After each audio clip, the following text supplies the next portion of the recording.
Hi friends, இன்றைக்கி இந்த வீடியோவில் என்ன பார்க்க போகிறோன்னு பார்த்தீங்கன்னா, ஒரு பெஸ்ட்டான ஈவினிங் ஸ்நாக்கு தான். நல்ல கிறிஸ்பியான காலிஃப்ளவர் சில்லி எப்படி பண்ணுறதுங்கிறத பார்க்கலாம்.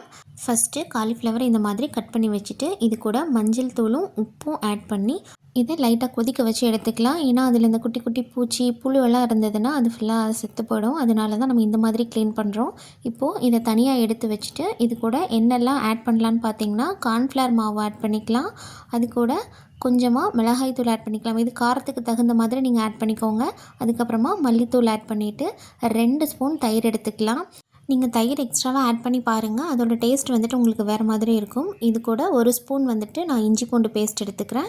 இது எல்லாத்தையும் நல்லா இந்த மாதிரி மிக்ஸ் பண்ணி வச்சுட்டு, இப்போது ஒரு பேனில் நல்லா எண்ணெய் காஞ்சதுக்கப்புறமா இந்த காலிஃப்ளவரை அப்படியே போட்டு நம்ம நல்லா பொரித்து எடுத்துட்டோம் அப்படின்னா நல்ல டேஸ்ட்டாக கிறிஸ்பியான காலிஃப்ளவர் சில்லி வந்துட்டு ரெடி ஆயிரும்.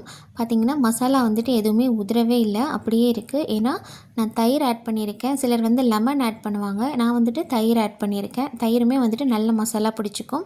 ஸோ இந்த மாதிரி ட்ரை பண்ணி பாருங்கள். ஈவினிங் ஸ்நாக்குக்கு பசங்களுக்கு இதை விட பெஸ்ட்டாக ஹெல்த்தியாக வேறு இருக்க முடியாது. ட்ரை பண்ணி பாருங்கள். தேங்க்ஸ் ஃபார் வாட்சிங்.